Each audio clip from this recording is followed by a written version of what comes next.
The cafe on the corner of Maple Street was small, warm, and always filled with the sound of soft chatter and clinking coffee cups. Every morning, the same woman arrived before sunrise, quietly unlocking the doors and preparing everything for the day. She moved with calm grace, her hair tied neatly, her uniform always spotless. No one knew much about her. She didn't talk about her past, and people didn't ask. She was polite, gentle, and always seemed to be lost somewhere in her thoughts. She had been working there for nearly 2 years, blending into the rhythm of the cafe so naturally that most people saw her as part of the place itself. Like the old wooden piano that sat in the corner, untouched and slightly out of tune. The piano had been there for years, but no one ever played it. The owner said it was mostly decoration, something to make the cafe look cozy and artistic. Still, she would sometimes stop while cleaning and let her fingers trace the keys. Her eyes would soften, and a faint smile would appear just for a second before she went back to her duties. No one knew that before she started working there, her life had been very different. She once lived surrounded by music, rehearsing, performing, and traveling. There was a time when her name appeared on concert posters, and audiences waited eagerly for her to step on stage. But something had changed. A painful memory buried deep inside her had silenced the music she loved most. She had left that life behind, leaving even her stage name behind. To the world, she had disappeared. To herself, she had simply faded into quietness. Every evening after the cafe closed, she stayed behind to clean the tables and sweep the floor. When the lights dimmed and the world outside grew silent, she would sometimes sit at that old piano in the corner. Her fingers would hover above the keys, trembling as though asking permission. Then she would play softly, not the grand, complicated pieces she once performed in concert halls, but simple melodies that carried emotion in every note. She played for herself and no one else. The sound filled the empty cafe like a secret only the night could hear. She had promised herself that she would never play in front of people again. Years ago, during a major performance, something had gone terribly wrong. The pressure, the bright lights, and one small mistake had caused a spiral of panic. Her hands had frozen mid-performance, her mind blank. The audience watched in shock as she sat motionless at the piano, unable to continue. The video of that moment spread everywhere, turning her talent into a memory of failure. The criticism, the headlines, the whispers, they broke something inside her that no amount of practice could repair. From that day on, she avoided pianos, avoided music, and avoided being seen. When she moved to this small town, no one recognized her. That was exactly how she wanted it. She rented a small apartment above a bookstore, spent her mornings at the cafe and her evenings reading or walking alone by the riverside. She never mentioned her past, not even when customers talked about music or local artists. Sometimes when people asked if she played an instrument, she simply smiled and said, "A little," before changing the topic. It was easier to stay quiet than to reopen old wounds. Despite her silence, she carried music inside her everywhere she went. She noticed rhythm in everything. The way rain tapped against the window, the way coffee poured into a cup, even the hum of conversation between strangers. Life, to her, still had melody, even if she pretended not to hear it. The cafe staff liked her because she was dependable and kind. She helped everyone without being asked and never complained, even on the busiest days. She didn't join much in jokes or gossip, but there was something calming about her presence. When the new barista struggled with the espresso machine, she quietly stepped in and showed him how to fix it.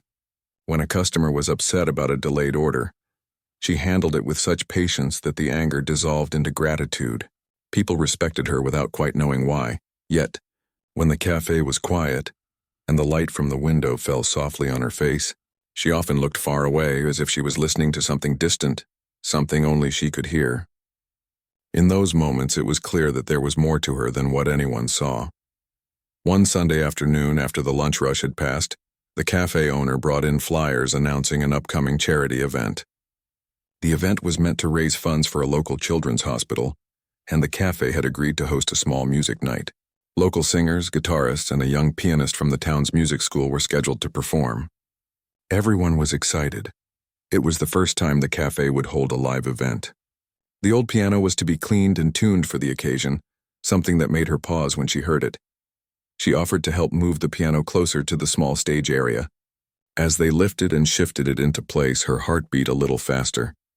She hadn't touched a properly tuned piano in years. Even the smell of the polished wood brought back a rush of memories. The sound of applause, the weight of stage lights, the feeling of belonging to something beautiful. She quickly shook it off and focused on her work, hiding her emotions behind a quiet smile. As the days passed, the event drew closer, and excitement filled the cafe. The staff decorated the walls with fairy lights and a small banner that read, "Music for Hope," hung above the piano. The atmosphere was cheerful, and customers often stopped by to ask about the event. She helped with everything, printing menus, arranging chairs, and setting up the donation box. She seemed happy to help, even though a small ache lingered in her heart every time she looked at that piano. On the day of the event, the cafe was buzzing with energy. The tables were full, the lights dimmed just enough to make everything feel warm and intimate. The young pianist who was supposed to perform arrived early, nervous but excited. She greeted him kindly and even helped him adjust the piano bench. "You'll do great," she said softly. He smiled, not knowing who was encouraging him, not realizing the hands that once played before. Thousands were now helping him prepare for a small-town show. The evening began with a few singers, performing acoustic songs. The crowd clapped along, cheerful and supportive. Then came the turn for the young pianist. He sat down, took a deep breath, and began to play a cheerful tune. Everyone smiled, until halfway through the song his face turned pale. The sound of a soft crack filled the air. One of the piano strings had broken, throwing the instrument out of tune. He tried to continue, but the melody fell apart. The poor boy looked helpless, his hands frozen in midair. The organizer rushed over, whispering frantically. The young pianist shook his head, unable to fix it. The tension in the room grew. The audience murmured, waiting for something to happen. From behind the counter, she watched quietly, her heart pounding. The organizer turned in desperation, scanning the room for anyone who could help. "Is there anyone here who knows how to play?" He called out, half joking but clearly panicked. Some people laughed nervously. Someone from the staff looked toward her and said, "She can play a little. She used to practice sometimes when we closed." Her eyes widened. "No, I can't," she said quickly, shaking her head. But the organizer was already walking toward her, pleading, "Please, just play something, anything while we fix the string. We need a few minutes." The crowd turned to look at her. Dozens of faces, kind and expectant, stared her way. She wanted to disappear. Her hands trembled as she looked at the piano. Every memory she had buried, every moment of fear, failure, and loss, rushed back at once. Her breath grew shallow. "I can't," she whispered again. But the organizer smiled gently. "It doesn't have to be perfect. Just something simple. You'd be helping us a lot." The room was silent now. All she could hear was the faint hum of the lights and the beating of her own heart. Slowly, she walked toward the piano. Each step felt heavy, like walking through her own past. She sat down, staring at the keys, the same black and white pattern that once defined her life. Her reflection shimmered faintly on the polished surface. She closed her eyes for a moment, trying to steady her breathing. When she placed her hands on the keys, something deep inside her stirred, like a voice she hadn't heard in years whispering, "You're home." She didn't plan to play anything in particular. She just let her fingers move softly, letting them find their own rhythm. The first notes were quiet and uncertain, but the sound filled the cafe with warmth. Conversation stopped. The air seemed to still around her. No one knew who she really was. To them, she was just the quiet woman who worked behind the counter. But as she played those gentle, soulful notes, everyone could feel something different in the air, something powerful, something alive.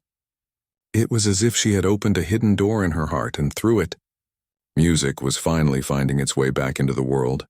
And for the first time in years, she didn't feel afraid. For a few seconds after she started playing, it felt like the whole room was holding its breath. The cafe, which had been buzzing with voices and laughter only moments ago, fell into a quiet stillness. The soft glow from the hanging lights shimmered across the piano's surface as her fingers moved carefully over the keys. She hadn't planned to play anything. She simply followed the sound her heart remembered, and the melody began to take shape on its own. At first, her hands trembled.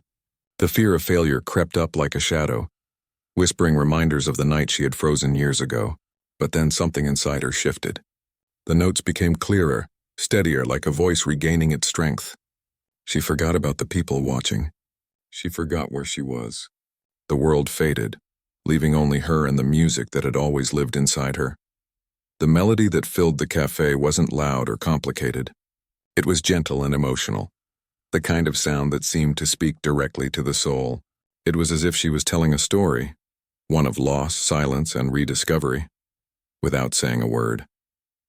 Each note carried feeling, and each pause carried meaning. People stopped eating, stopped talking, even stopped breathing for a moment. A mother holding her child in the corner swayed softly to the rhythm. Two elderly customers looked at each other and smiled, remembering something from long ago. The young pianist, who had stepped aside, stood in quiet awe, watching her hands move with natural grace. As she continued, her heart began to lighten.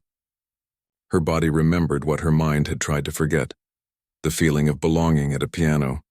She didn't think about the past or about what people might say. For the first time in years, she simply played for the sake of playing. When the last note faded into silence, it felt as if the room exhaled all at once. Then came the sound of applause, warm, genuine, and full of emotion.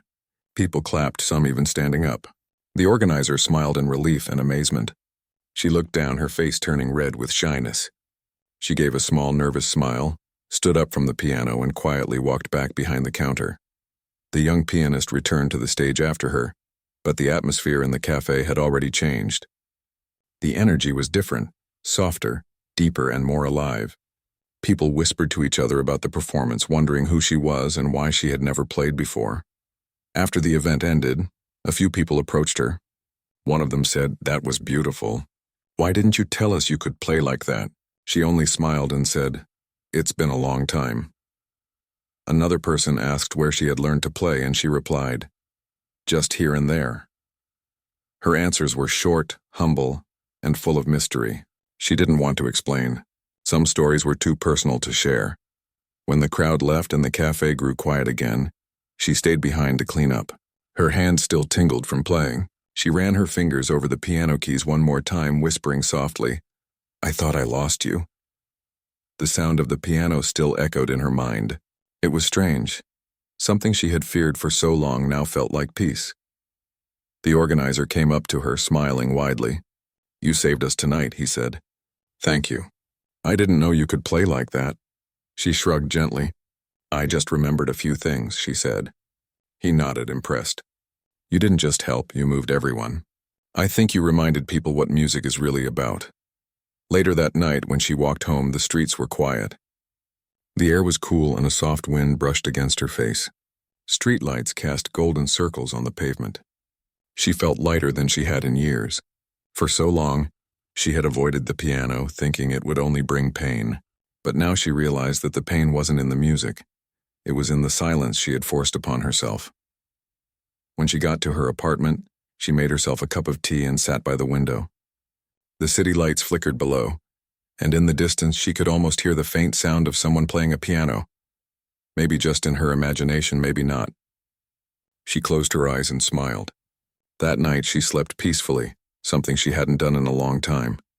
The next morning at the cafe, people couldn't stop talking about her performance.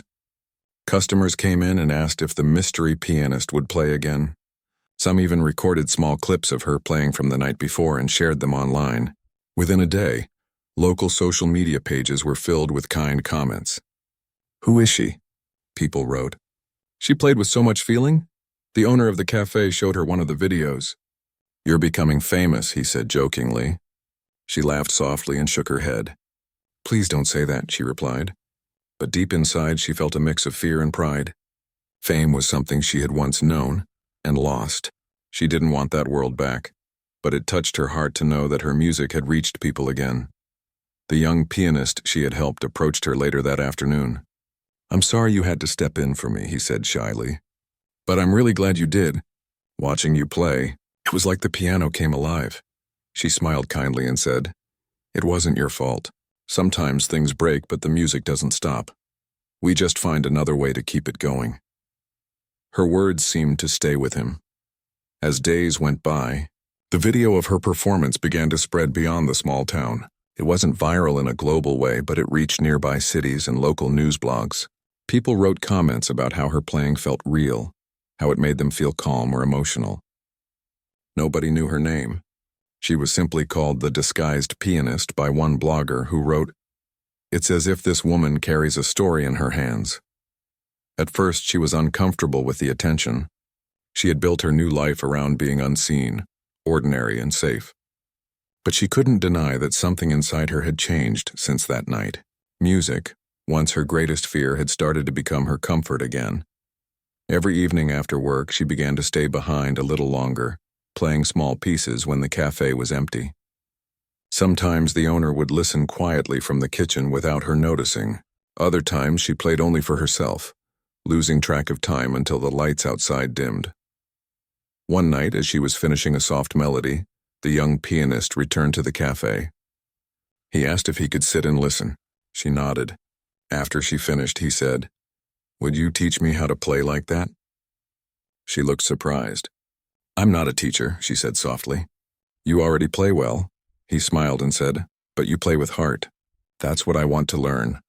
She looked at him for a long moment, then nodded slowly. "All right," she said, "but only if you promise one thing. Don't play to impress anyone. Play because you love it."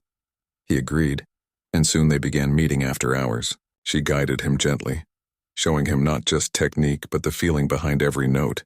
He was eager and curious, and she found herself enjoying the process more than she expected. It reminded her of the joy she used to feel, before fear and failure took over. One evening, as they played together, the organizer walked in and watched quietly. When they stopped, he said, "You know, people keep asking when you'll perform again. Maybe we could do another event, something simple, just you two." She froze for a second. The thought of performing again scared her. But then she remembered how she had felt the night she played. The peace, the connection, the healing. "I'll think about it," she said softly. That night, as she walked home again, she realized something. Life had brought her back to the piano in the most unexpected way. She hadn't chased it. It had found her. Maybe that was the universe's quiet way of telling her that her story wasn't over yet, that music still had a place for her in this world. When she reached home, she took out a small notebook she hadn't opened in years. It was filled with old music ideas and half-written melodies. She looked through the pages, smiling at the memories they carried. Then she picked up a pencil and began to write again, slowly, uncertainly, but with hope. She didn't know what the future would hold or if she would ever perform again. But she knew one thing: she wouldn't hide anymore. Music had once broken her, but now it was helping her rebuild piece by piece. And though she didn't know it yet, this quiet return to her piano was only the beginning of something far greater, something that would soon capture hearts far beyond her small town. Days turned into weeks after the charity event, but something inside her had shifted forever. The piano, which she once feared touching, had become part of her again. Each evening after closing time, she would sit at the same corner piano and play softly, as though she were speaking to it after years of silence. The cafe lights would dim, and the music would fill the air with peace. Sometimes it was sad, sometimes hopeful, but always beautiful in its own quiet way. The people who worked with her began to notice how the atmosphere changed whenever she played. Even when customers had already left, the few staff members who stayed behind would pause their cleaning to listen. It wasn't just music, it felt like emotion turned into sound. They didn't need to understand the technical part of it. They simply felt it in their hearts. The cafe owner would often smile from behind the counter and say, "You know, you make this place feel alive at night." She would just smile shyly, unsure how to respond. She wasn't used to attention anymore, but still his words warmed her heart. Outside the cafe, life went on as usual. Buses passed, people rushed home, and the city lights blinked in the distance. But inside, there was a kind of stillness that came only when she played. She was beginning to heal in ways she didn't even realize. The young pianist who had once lost confidence during the event kept visiting her in the evenings. He was eager to learn more. He would sit quietly, watching her fingers move, trying to understand the emotion behind every note. She guided him gently, not like a teacher, but like someone sharing a part of herself. "You don't have to play everything perfectly," she told him one evening. "You just have to mean it. When you play from here," she said, placing a hand over her heart, "people will feel it even if they don't know why." He nodded, listening closely, as if those words meant more than any technical advice. Sometimes, they played together, slow duets that filled the cafe with harmony. The owner once recorded a short clip and posted it online, calling it Late Night Magic at Maple Cafe. Within hours, people began commenting, saying how peaceful and touching it was. Someone wrote, "You can hear life in her music." Another said, "Who is she? You can feel her story through the notes." The comments made her nervous but also touched her deeply. For years she had been invisible, and maybe she preferred it that way. But now people were starting to see her again, not through her face but through her music. One afternoon, while she was serving coffee to a group of regular customers, a woman entered the cafe holding her phone. She looked around excitedly, her eyes landing on the piano in the corner. "Excuse me," she asked, "is this where that woman played last week? The one from the video?" The cafe owner smiled and nodded. "Yes, that's her." The woman looked surprised. "Really? That was you?" she asked, turning to her. "Your music. It helped me. I listened to it when I was feeling lost. It made me cry, but in a good way." She froze, not sure what to say. The woman continued softly, "Thank you. I don't know what you've been through, but your playing felt like healing." The pianist smiled faintly, her eyes soft with emotion. "I'm glad it reached you," she said quietly. That moment stayed with her long after the woman left. She hadn't realized that her music could still touch people like that. That night she couldn't sleep. She sat by her small window, the city quiet outside, thinking about the stranger's words. Maybe she had been wrong all along. Maybe her music still had a purpose. Maybe it wasn't about perfection or fame anymore. Maybe it was about connection, about helping others feel something real in a world that often moved too fast to notice beauty. The next day, the organizer from the charity event stopped by the cafe again. He had been meaning to thank her properly. "You really saved that night," he told her. "We raised more than we expected. People are still talking about your performance." She smiled politely, wiping a table. "I'm happy it helped," she said. He hesitated before adding, "Actually, there's something else. There's another event next month on a city music night. It's small but meaningful. Would you consider playing?" Her hands froze mid-motion.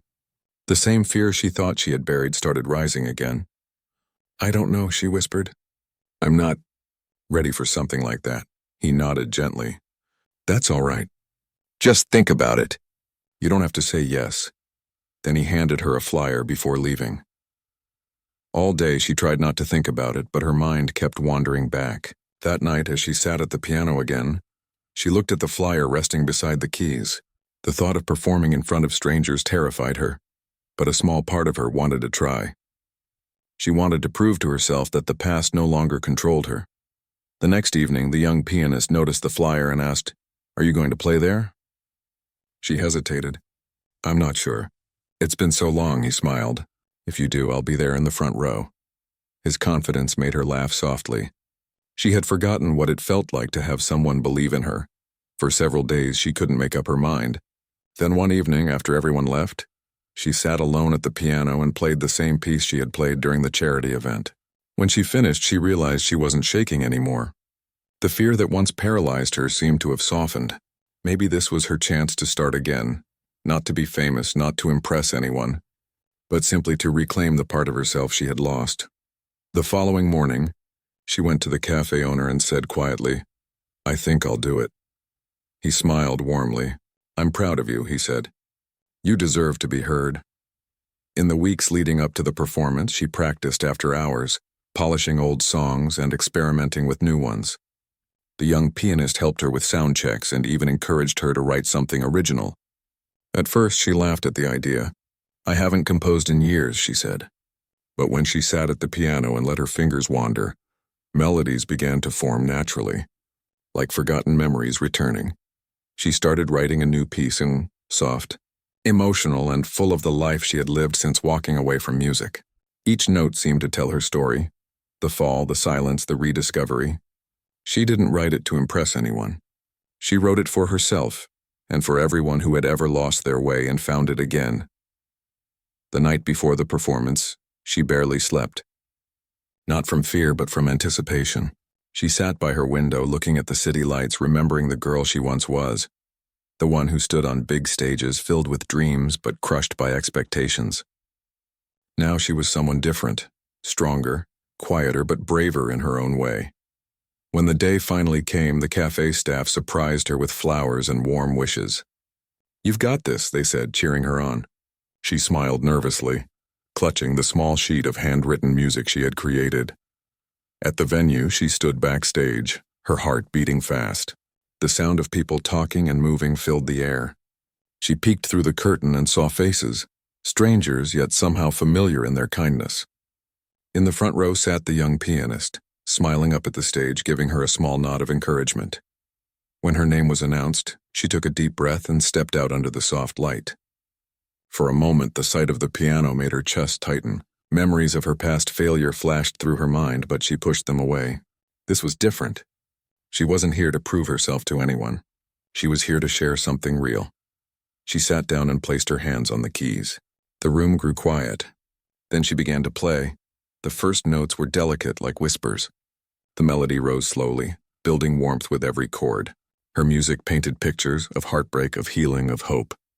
People listened silently, their eyes glistening. The young pianist closed his eyes, smiling softly, as if he understood every word her music spoke without sound.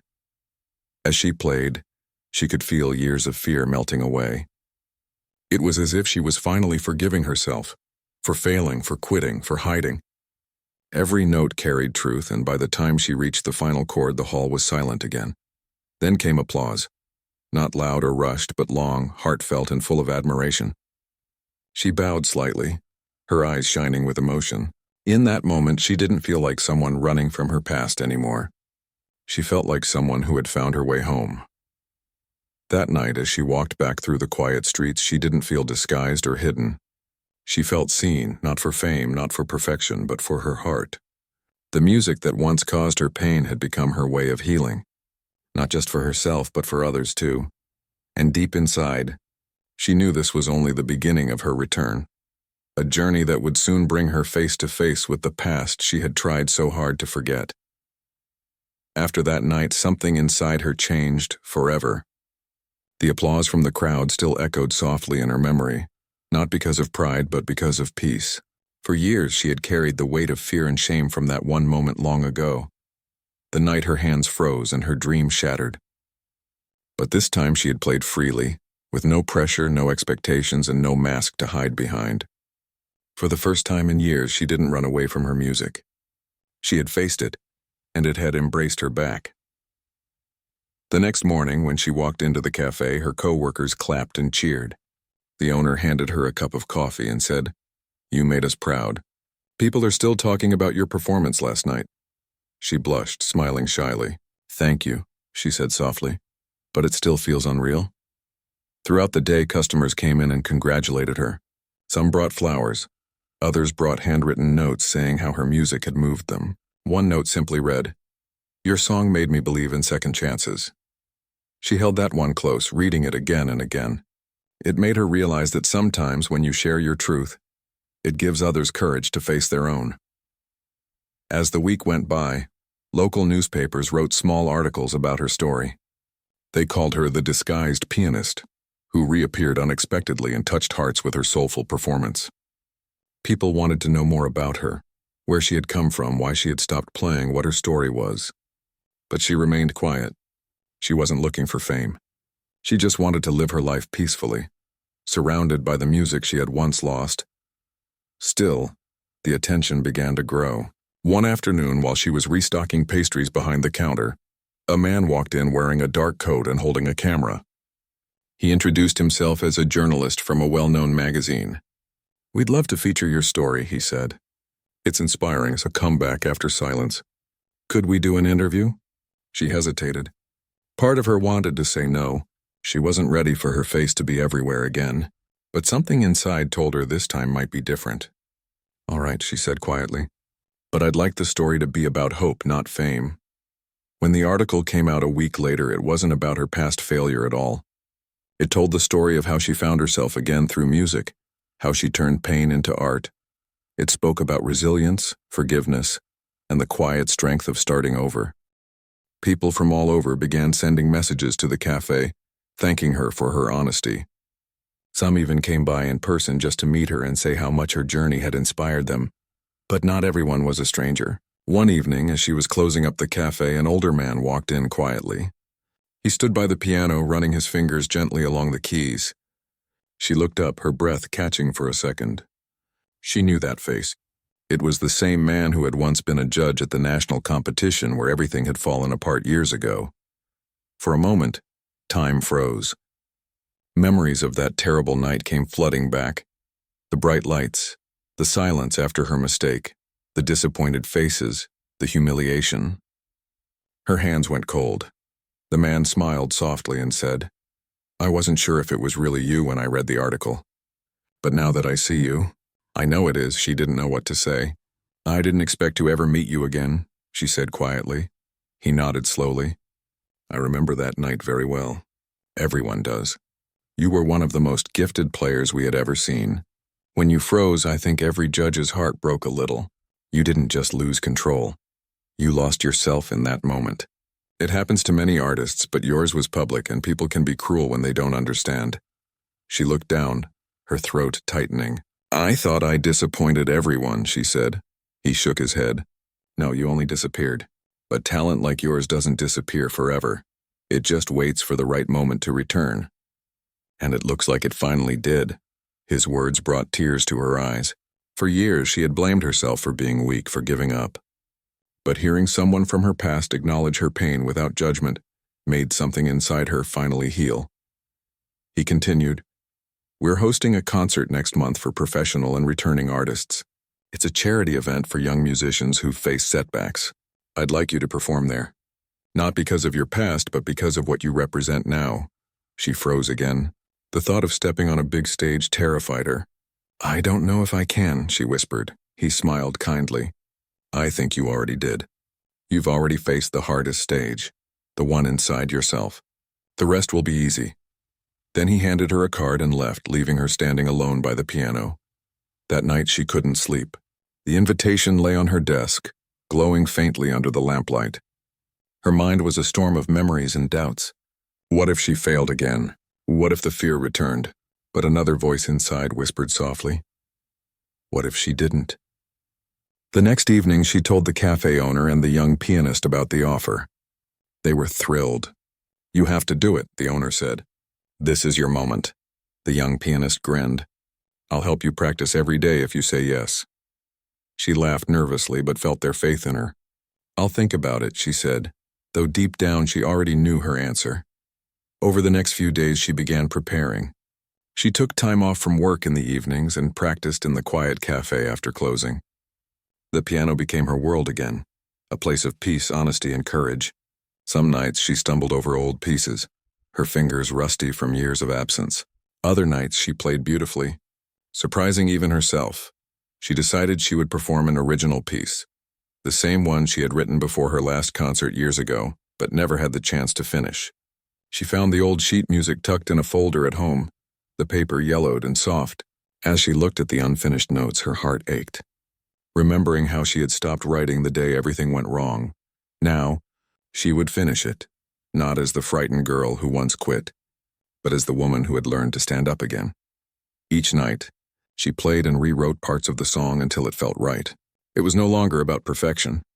It was about telling her story, the pain, the silence, and the rediscovery of love for music. She poured every emotion she had into those notes. The young pianist often sat nearby, watching silently. One night after she finished, he said softly, "It's the most beautiful thing I've ever heard. You're ready?" Her eyes met his, filled with gratitude. "Thank you," she said quietly. "I think this time I'm not playing to be perfect. I'm playing to be free." When the night of the big concert finally arrived, she felt strangely calm. Backstage, she looked at her reflection in the mirror. No heavy makeup, no fancy dress, just herself. She smiled softly. This time she didn't feel like she was hiding.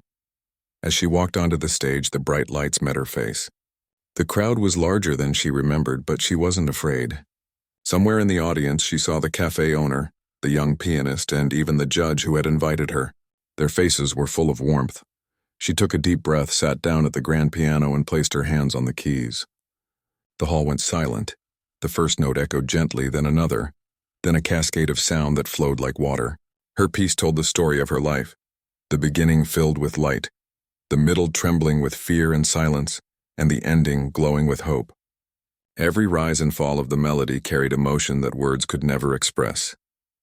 As she played, tears slipped down her cheeks. Not from sadness, but from release. The audience sat completely still, listening to the raw truth behind every sound. By the time she reached the final note, the entire hall was silent, as if everyone had forgotten to breathe. Then came the applause, not thunderous at first, but soft and rising, building into something powerful. People stood up, clapping with tears in their eyes. Some shouted her name, others just smiled through the emotion that filled the room. She bowed deeply, feeling the warmth wash over her. This time the stage didn't feel like a place of pressure, it felt like home. After the concert, people came to her backstage, congratulating her, thanking her for the emotion she shared. But the person she waited for most was the judge. He walked up, eyes glistening, and said quietly, "You didn't just play tonight. You told the truth. That's what makes it a masterpiece." She smiled through her tears. "Thank you," she whispered. As she stepped outside into the night, the cool air touched her face. The city lights sparkled around her, and for the first time in a long time, she didn't feel disguised. She felt whole, a woman who had faced her past, embraced her pain, and turned it into beauty. And though she didn't know what would come next, she knew one thing for sure: she would never hide her music again. After that night of her performance, the world seemed different to her. Something that had been hidden for years had finally been released. Not just her music, but a part of herself that she had kept locked away. The applause, the tears, the warmth from the audience, all of it lingered inside her like a soft light. She had faced fear, embraced it, and turned it into something beautiful. And now, she felt a quiet strength she had never known before. The days after the concert were busy, but they were filled with a different kind of energy. People reached out to her from all over the city. Musicians, students, teachers, and ordinary listeners wanted to hear her story, to meet her, to learn from her experience. But she didn't feel overwhelmed. Instead, she felt grateful. For the first time, she realized that the world could be full of kindness and curiosity, rather than judgment and expectation. The cafe became a small hub for her music again. She played there often, but now her performances were not just spontaneous moments. They were intentional, thoughtful, and shared. People came to listen, not because they expected perfection, but because they wanted to feel what she felt: the honesty, the emotion, the life that flowed through her fingers. One afternoon, a young girl approached her after a short performance. She was holding a tiny notebook and looked nervous. I just wanted to say thank you," the girl whispered.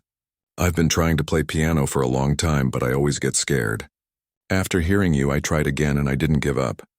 The woman smiled gently and knelt to the girl's level. "That's wonderful," she said. "Music is never about being perfect. It's about what you feel. Keep going, even when it's hard. You're already doing the right thing by trying." The girl beamed and hugged her lightly before running back to her parents. In that moment, she realized something. Her music wasn't just healing her own heart. It was helping others find courage, hope, and the confidence to keep trying even after failure. That thought filled her with a sense of purpose she had never felt before. Soon, invitations to perform began to arrive from different parts of the city. Charity events, local theaters, and even small concert halls wanted her to play. She didn't seek fame, but the thought of sharing her music with more people excited her in a way she hadn't expected. She agreed to perform, but only on her own terms.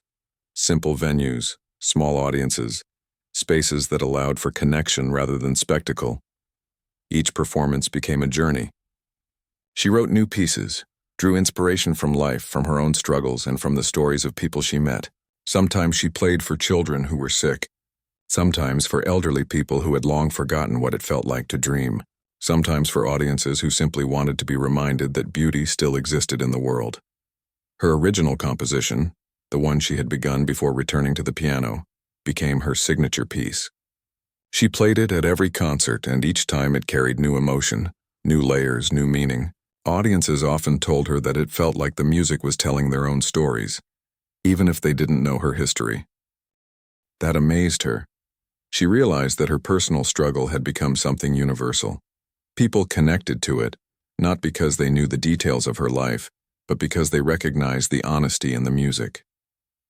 Back at the cafe, she continued her daily routine. Working there grounded her, kept her humble, and reminded her why she had started again. The cafe wasn't just a place to serve coffee, it was a home, a space where she could blend music into everyday life, where her art could be approachable and human. Regular customers came not only for drinks, but to hear her play softly in the evenings. Some would leave quietly after a few minutes, others would stay for the full hour, wrapped in the melodies she created. The young pianist, who had once been nervous about performing, became her assistant, sometimes her duet partner and always her friend. They shared music, advice, and laughter, growing together in skill and spirit. Watching him gain confidence reminded her of her own journey, how fear could be transformed into courage, and how the right guidance and support could help someone rediscover themselves. One rainy afternoon, she played a long piece she had written herself.